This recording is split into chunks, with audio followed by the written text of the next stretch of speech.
Today we are reviewing the concept of symbolism. Symbolism is definitely a trickier concept that we approach in 7th grade.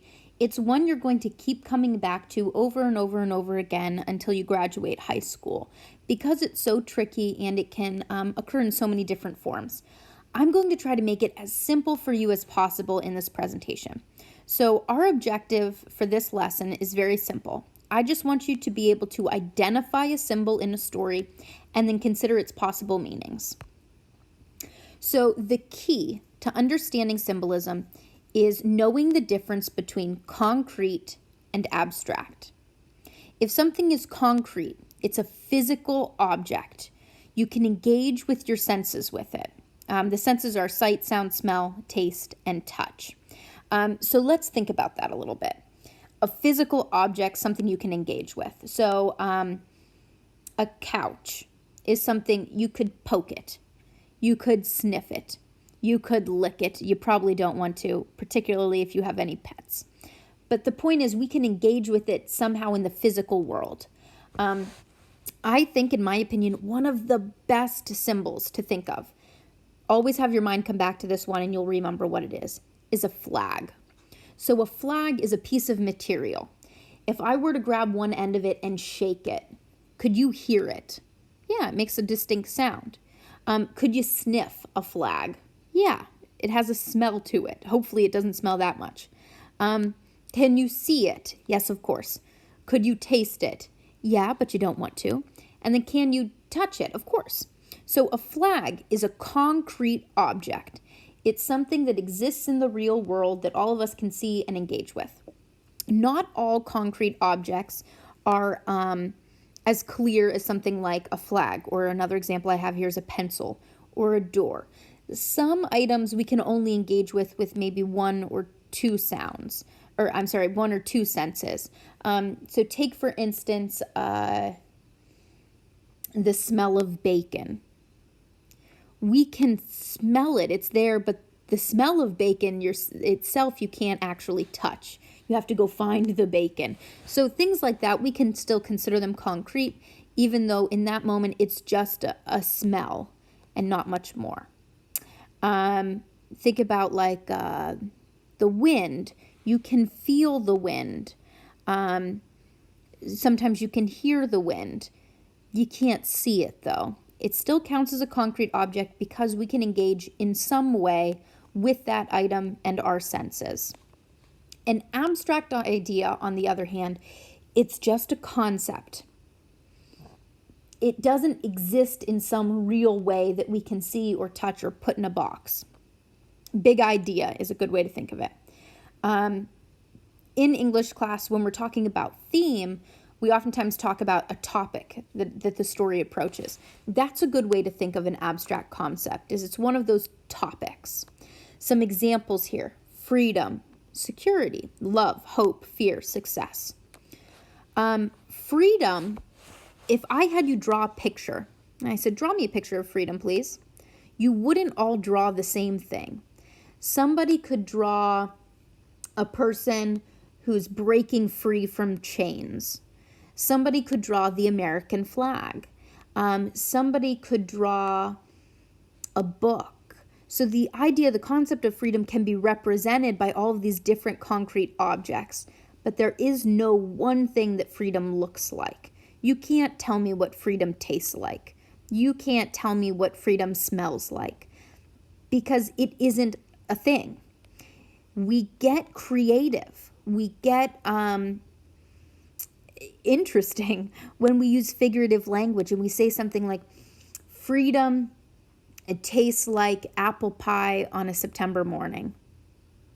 But does freedom actually taste like apple pie on a September morning? No.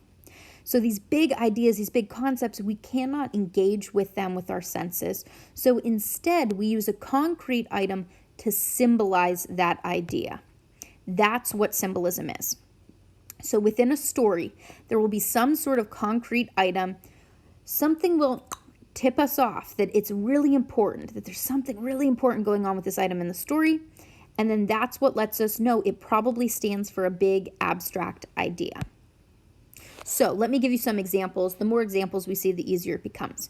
If you're reading a story, perhaps a compass represents the idea of adventure. Maybe a pair of reading glasses represents intelligence. We see that quite a bit. A fence could represent inexperience in the world, like somebody's shut off from the outside world. They don't have experience with anything away from their home. A pair of boots could represent hard work. A couch could represent depression. We'll see that in commercials sometimes. A tree represents the idea of nature. A door represents emotional vulnerability. That one's a bit more complex. Think of it like somebody slamming the door. If they're slamming the door shut, they're closing themselves off from people. But if the door is always open, then it shows that they're open to other people and they're willing to be vulnerable. A blanket could represent the idea of protection. So in all of these cases, on the left-hand side, a blank, we're seeing a concrete object represents an abstract idea. To find a symbol, what's most important is you're going to realize throughout your reading that some items just stand out. If it's something kind of stupid and silly, but they're talking about it all the time, that's an indicator to you that, okay, maybe that TV remote isn't actually just a remote control. Maybe it's something more too. So if they're giving too much importance to something insignificant, like say a doorknob, they're always talking about this doorknob. They're describing in great detail the doorknob. You know, when the character puts their hand on the doorknob, she's mentioning whether or not it feels cool or if it makes a metallic clicking as she turns it. They're talking too much about this doorknob. It doesn't quite make sense why they keep coming back to it over and over and over again, talking about it in so much importance. That's probably an indicator to you that that doorknob, while it is a doorknob in the story, it is also standing for a bigger idea. So some ways to figure out what it might represent. Ask yourself, does it connect to a character trait in some way? Character traits would be things like something you could use to describe a person. Does it represent fear, anxiety? I'm trying to think of the idea of like instead of being vulnerable, being like closed off. Does it clarify a relationship between two people? Does it show coldness between two people? Or does it show a fondness for one another? Does it link to a plot progression? This is a trickier concept. So plot, remember, those are the events in a story. So is it maybe every time a certain event happens, we're getting a certain symbol? That might indicate to us change or evolution or some sort of something that's happening in the story. Maybe it's indicating to us right before something bad happens. We always see this one symbol. Or right before our character learns something new, or right after they learn something new, the symbol is popping up. It can represent certain types of events for us. Does it signify some sort of change? So a lot of times a symbol will be introduced in a story so that we can see it as one thing, and then maybe it's destroyed, or it's abandoned, or it's left behind. Think about the movie Toy Story, where we see that Andy eventually abandons his toy. So that toy represents childhood or innocence. And as he gets older, he's moving on, he abandons it. And then we see again, he comes back to it and still loves it, but just in a different way. So we're able to take that idea of his childhood and see how he is connecting to it and feeling about his own childhood through the way he's treating this toy. And then finally, does it foreshadow something? So is this item hinting to us maybe that something bad's going to happen or something interesting is going to happen? Say that there's a key, and we keep seeing this key coming up over and over and over again throughout our story.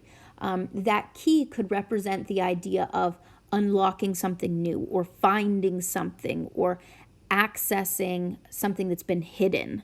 That can foreshadow to us what will come up in the future, which hopefully would be the character gets to use that key, and we get to find out what they've been missing out on. So I know that this last part, the determine what it represents, is probably the hardest part when we're talking about it theoretically like we are now. The number one thing that you need to be able to do is that number one point. Figure out in a story when there's some concrete object that's insignificant, but it's being referenced all the time and it's treated with a lot of importance. That's your first hint that we've got a symbol. From there, we just want to look at the story and what's going on around it and think about some big ideas that we could connect to that symbol. With symbols, there is not a right or a wrong answer.